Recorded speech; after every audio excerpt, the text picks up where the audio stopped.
ऊपर subscribe button को click करें और साथ बेल आइकन को दबाएं और नीचे डिस्क्रिप्शन में हमारे मोबाइल की एप्लीकेशन दी गई है, उसको डाउनलोड करके अपने मोबाइल में इंस्टॉल।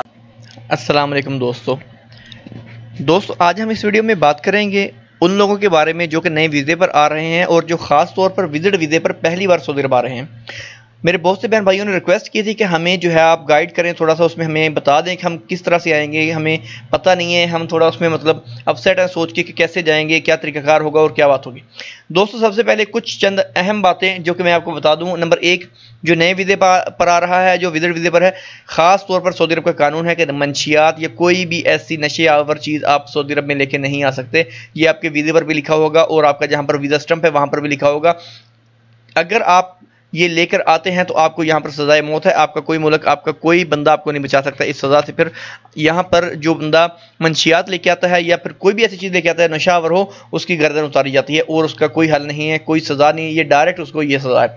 तो इस बात का एहतियात कीजिएगा, ये बिल्कुल भी ये चीज़ें आपने नहीं लेके आनी, कभी भी इस बात को भूल जाए। और अगर आप मेडिसिन या देसी दवाई लेके आ रहे हैं तो उसको भी अगर आपको इंतहाई ज़रूरी है वो आप लेके आएँ, और अगर आपका कोई जानने वाला बिल्कुल करीबी है उसकी लेके आइएगा, वरना किसी दूसरे बंदे की आप इस तरह से नहीं लेके आइएगा। ख़ास तौर पे आपको जितनी कोशिश करें कि नहीं लेके आएँ वो अच्छा है, वो सबसे बेस्ट है। अगर फिर भी लेके आना मजबूरी है तो आप उसका जो है वहाँ से मेडिकल स्टोर से उसका बिल बनवा लें, वहाँ से वो या फिर डॉक्टर से ये जो है किसी से आप वो लिखवा लें कि ये दवाई हमें इस इलाज के लिए चाहिए, ताकि आपके पास प्रूफ हो कम अज़ कम कि आप इस इलाज के लिए, इस चीज़ के लिए आप दवाई लेके जा रहे हैं। और दूसरी बात दोस्तों ये है कि हम जो यहाँ पर देसी घी और मक्खन लाना भी मना है, वो भी नहीं लेके आने देते। यहाँ पर वो रोक लेते हैं, तंग करते हैं, पैसे लेते हैं, फिर जाने देते हैं, या फिर वो आपका वापस कर देते हैं, खुद ही रख लेते हैं। क्योंकि जब आप दूर से होते हैं, आपका कोई पीछे होता नहीं है, तो फिर वो कहते हैं यहाँ पर छोड़ दें, आगे आपकी मर्जी है। आपको पता देसी घी इतना महंगा है और मक्खन भी इतना महंगा है, हम इतने शौक से वहाँ से लेके आते हैं कि चले सऊदी अरब में लेके जाएंगे, तो वहाँ पर वो रख लेते हैं। फिर उसका दुख होता है, ना इतना छोड़ सकता है और ना उसको फेंक सकता है। और फिर वहाँ पर पैसे देने होते हैं तो बात फिर वहीं पे आ जाती है, एक कितना महंगा खरीद के लाते हैं। और फिर यहाँ पर भी देसी घी और मक्खन सब दस्तियाब हैं, लेकिन वो चीज़ नहीं, लेकिन चले गुजारा है, लेकिन वो मना करते हैं, ये नहीं लाने देते। तो इसलिए इससे भी एहतियात कीजिएगा। तो दोस्तों, आगे अभी बात है जो लोग आ रहे हैं छोटे शहरों से, बिलफर, रहीम यार, बहावलपुर या इसी तरह से छोटे छोटे सिटीज़ जो पाकिस्तान में हैं, वहाँ से जो लोग आएंगे जद्दा के लिए, कराची के लिए, लाहौर के लिए और इस्लामाबाद के लिए, यानी बिग एयरपोर्ट के लिए, बड़े एयरपोर्ट के लिए जिनका डायरेक्ट फ़्लाइट नहीं है, वो क्या करेंगे, वहाँ से जब इंटर होंगे, वहाँ से जब वो आएंगे मेन एयरपोर्ट पर आएंगे, तो वहीं पर उनको गाइड करने वाले आदमी होंगे। हाँ जी, आप कहाँ से आए, कहाँ जाना है, तो आप बताएंगे जी फलां फलां, तो ठीक है। वो कहेंगे जी जद्दे वाली यहाँ पर आ जाएँ, यहाँ पर चले जाएँ। उन लोगों का अगर तो होगा स्टे, ठीक है, स्टे होता है इसमें 4 घंटे है आपका, 6 घंटे। अगर 6 घंटे से या 7 घंटे से कम है तो आपको एयरपोर्ट पे ही स्टे करना पड़ेगा, वहीं पे आपको रुकना पड़ेगा। फिर जब आपका टाइम होगा वो आपको बुला लेंगे कि फलां काउंटर पे चले जाएं, अपना काम करवा लें जाके। उसके अलावा जिनका 8 घंटे से ज़्यादा है, 10 घंटे है, 12 घंटे, उनको वो रूम देते हैं। अगर वो आपको नहीं दे रहे तो आप डायरेक्ट उनको जाएं काउंटर पे जाके कहें जी हमें रूम दें, हमारा टाइम बहुत ज़्यादा है तो हमें रूम फराहम किया जाए, तो आपको रूम देंगे और वो खुद ही वो आपको छोड़ के भी आएंगे और लेके भी आएंगे।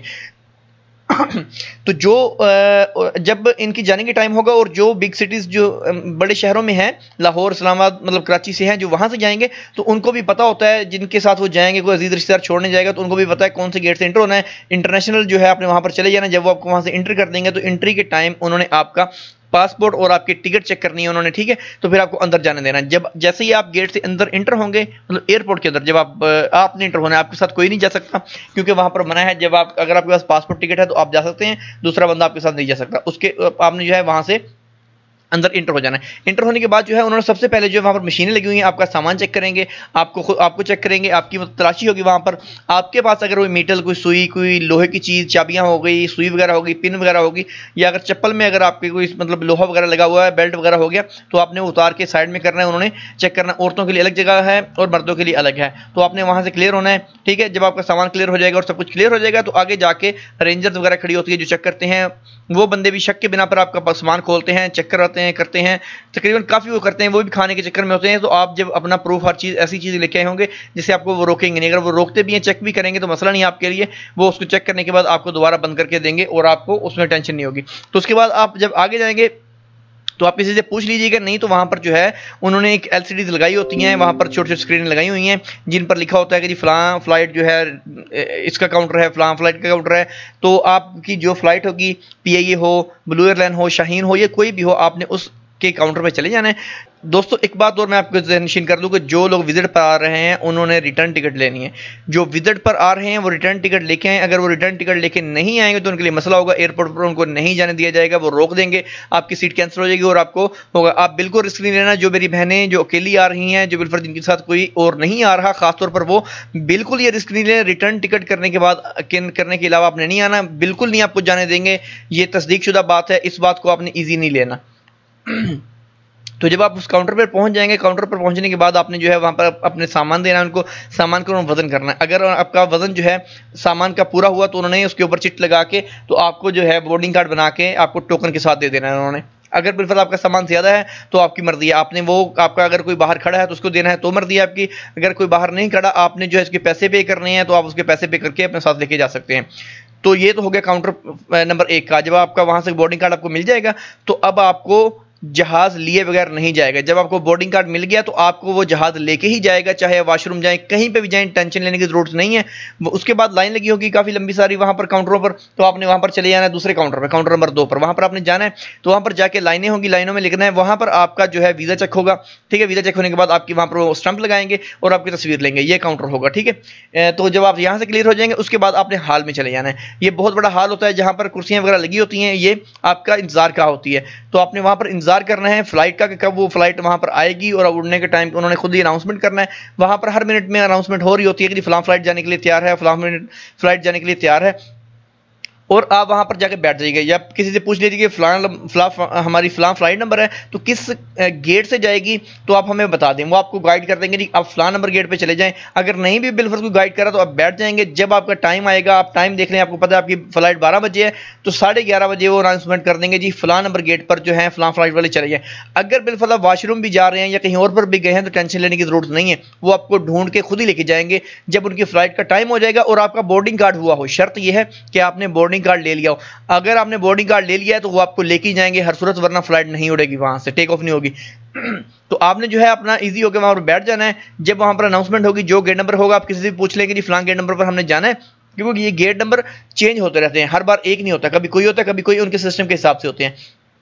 तो आपने उस गेट नंबर पर चले जाना है, तो आपने जो है जहाज में इंटर हो जाना है। तो वहां पर एयर होस्टेस और वो जो खड़े होते हैं उन्होंने आपको उनको दिखा दें बोर्डिंग कार्ड, हमारी फलां सीट नंबर है, तो आपको आपकी सीट नंबर दिखा देंगे और आपको बिठा देंगे, अपना सामान रखे आराम से आप बैठ जाएं। तो दूसरा सामान जब वो तुल गया था जो आपने वहां पर छोड़ दिया है, तो वो आपका सामान जो है वो भी उसके साथ आ जाएगा, लेकिन आप सिर्फ अपना हैंड बैग अपने साथ रखेंगे, तो आपने लेके आ जाना है, ठीक है। तो लेके आने के बाद जो है आपने उसके बाद जहाज में इंशाल्लाह सफर करेंगे, फिर आप सऊदी अरब पहुंच जाएंगे। जब जिद्दा में आएंगे तो वहां पर जो है काफी लंबी लाइनें होंगी। जो तो नए वीजे वाले हैं, एक वो कार्ड देते हैं, वो आपने फिल कर लेना है वहां पर, जो है जहाज में एयर होस्टेस को देना है, वहां पर वो फिल कर देंगे आपको। क्योंकि अगर आप वहां पर आएंगे तो आपको वहां पर बंगाली हैं, वो कम सुनते हैं, ये मतलब को आपकी बात को वो इग्नोर कर देंगे, और जो वहां पर सऊदी अरबी में होते हैं तो आप नए आदमी होते हैं, तो इसलिए आपको अरबी नहीं आएगी। तो इससे बेस्ट है कि आप जो है एयरपोर्ट जहाज में जो है एयर होस्टेस को देके वो फॉर्म फिल करवा ले, ताकि आपको आसानी होगी। फिर आपने आके लाइनों में लग जाना है। लेडीज के लिए अलग है, नए बंदों के लिए अलग है। वो कह रहे होंगे वहां पर न्यू मतलब अरबी हैं, तो इसलिए वो जदीद कहेंगे या न्यू कहेंगे, तो उसका मतलब है कि जो बंदे नए आए हैं, नए में विजिट वाले भी हैं, नए में उम्रे वाले भी हैं, नए में दूसरे भी हैं, अल्लाह आपका भला करे। जो कि उम्रे वाले को तो अलग सिस्टम कर दिया उन्होंने, जो नए वीजे पर आते हैं विजिट वाले होंगे, आप लाइन में लग जाएंगे। तो ये काम बहुत स्लो करते हैं, आपको थोड़ी तकलीफ करनी पड़ेगी, लेकिन ये कि खड़ा होना पड़ेगा। तो आप जो है उसमें टेंशन लेने की बात नहीं है, वो काम जरूर करेंगे आपका, लेकिन यह कि वो मर्जी के मालिक होते हैं, बस 1 घंटे में कर दिया, 2 में किया, 4 में किया, इतना टाइम आपको लग जाएगा। लेकिन आपने जब वहां से क्लियर हो जाएंगे तो जब आपको स्टंप लगा देगा, तस्वीर ले लेगा, आपके फिंगर लेगा, लेने के बाद आपने जो है जब गेट से बाहर निकलना है तो आपका सामान पड़ा होगा, आपने अपना सामान ढूंढ लेना। सामान ढूंढने के बाद आपने वो लेके जाना है, और गेट होगा, गेट से बाहर निकलेंगे तो आपके जो चाहने वाले और जो आपको लेने वाले आए होंगे वो बाहर खड़े होंगे और आप उनके साथ चले जाएंगे। ये थे हमारा प्रोसेस, जो कि पाकिस्तान से जिद्दा तक, सऊदी अरब तक जो हम कैसे आएंगे, क्या तरीकाकार होगा इसका। तो बहुत से भाइयों ने कहा था, तो मैंने यदि आपके लिए वीडियो बना दी है, तो वीडियो अच्छी लगी हो तो लाइक करें, अपने दोस्तों के साथ शेयर करें। मजीद ऐसी वीडियो देखने के लिए हमारे चैनल को सब्सक्राइब करें। इंशाल्लाह मिलते हैं जल्द नेक्स्ट वीडियो के साथ। अल्लाह हाफिज़।